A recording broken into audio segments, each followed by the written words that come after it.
Hello everyone, welcome back to my channel, The Unique and Rare Handbags. My name is Joe, I'm a bag collector and Hermes bag authenticator. Today in front of us, we do not have an Hermes bag, and it's quite obvious that we have a Bottega Veneta. The reason why I choose this bag to talk about from my personal collection is because my last video was another Bottega Veneta bag in Crocodile. I don't remember which crocodile was it. Let me get it quickly. It was, for those who have watched it, it was this one. Oh, this is it's a Niloticus. It's a Niloticus crocodile bag.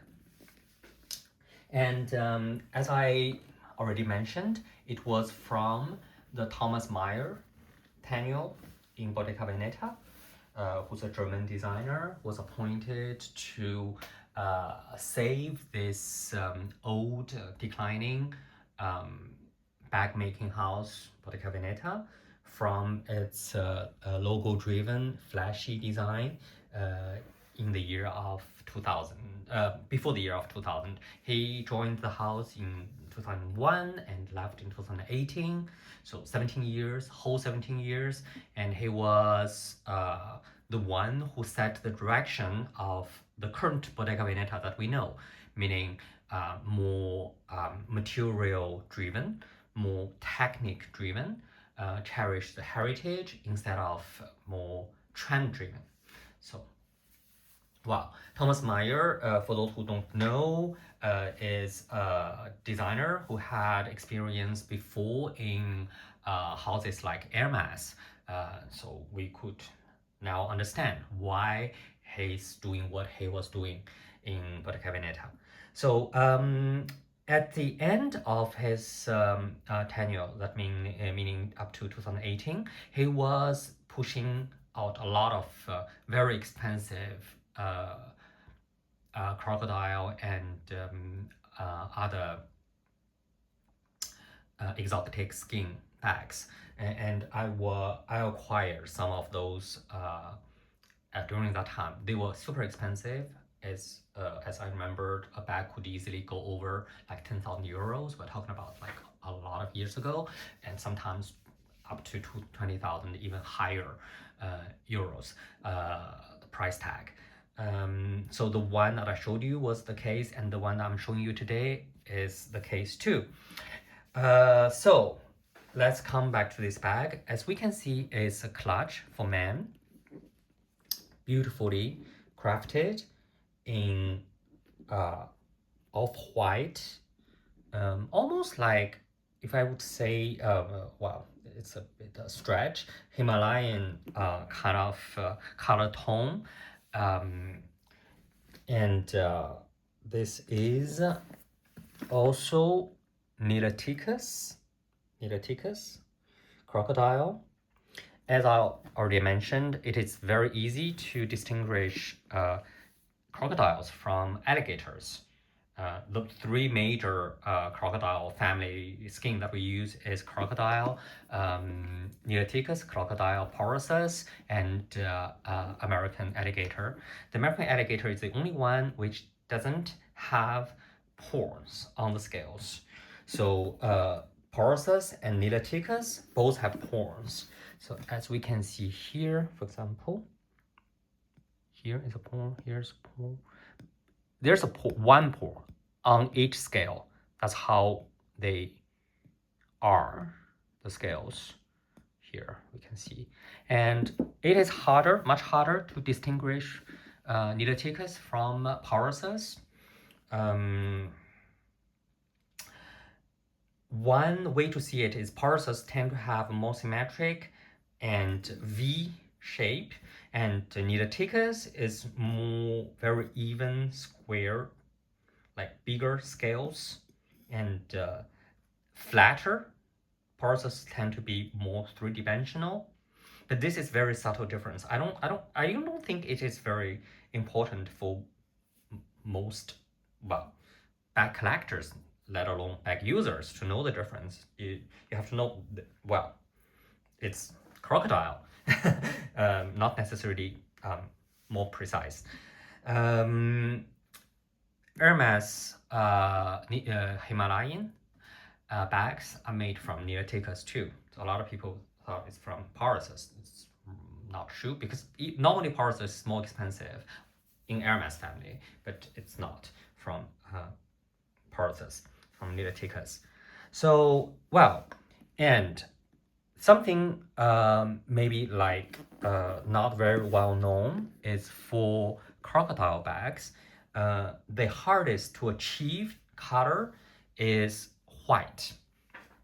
It's because the crocodiles, the natural pigmentation of the skin is brownish, grayish, so it's not even colored even. So it is much easier just to pigmentate a much deeper, more saturated color onto it. For bags like this one, the white one, or like Hermes Himalayan, you have to choose the part of you have to choose the skin which is naturally more even colored and with very light pigmentation.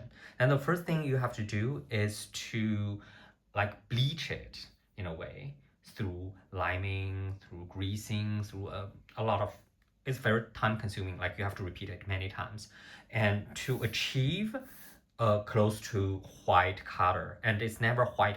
If you want solid white color or even a solid like off-white color, you have to like dye it completely. But this one is not the case. This one is just like the Himalayan. Well, the Himalayan's first step is like this bleaching process and then carefully grading dyed. So this one didn't go through the second part of the process, but we can see on each scale the edges, these parts, they have darker color. It's because the scale is not like completely flat. It's also has like the edges which are thicker. So we can, if you touch it, you can see it very well. So this is the reason why those parts, they have naturally like a harder to get rid of natural pigmentation. So this is not how they dyed it. This is what they didn't remove in a way. So you go through the same process, all these scales, the center of it becomes white, and then this edges part. So they are still of this color. So now this bag, enough about the crocodile skin. It's the shape is quite standard, I would say. So it has a front, which with one flat, and this closure is very Bottega, which we can see they even interratoed the lock. And then this part is a woven part, interlateral part, and it was made using these crocodile strips.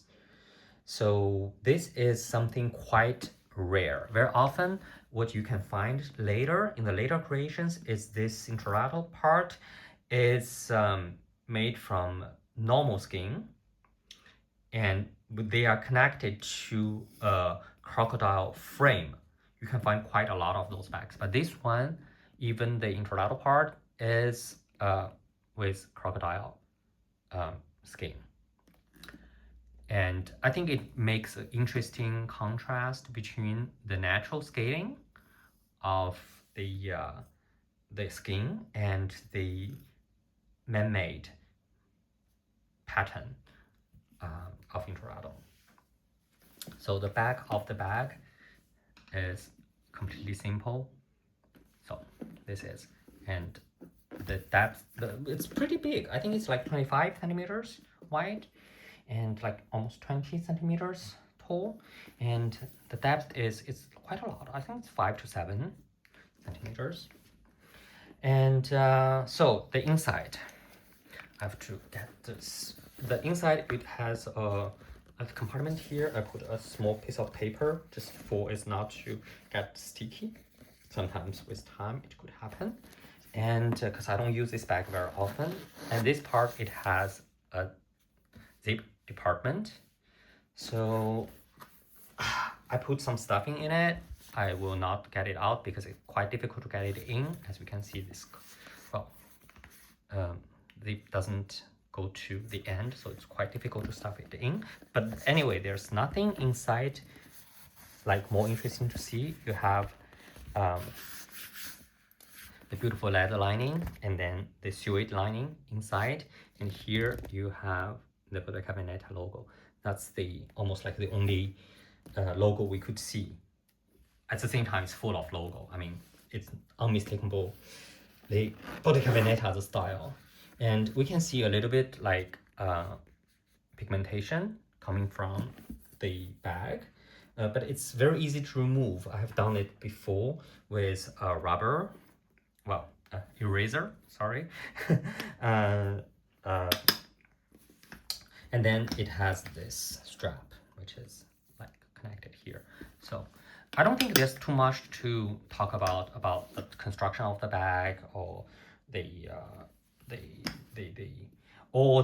Bottega Veneta features, because that's just very standard. I think the only thing interesting that I want to talk about is the coloring or the dyeing, the pigmentation of the crocodile skin. Yeah, so that's for today for this bag, and thank you for staying with me, and see you next time.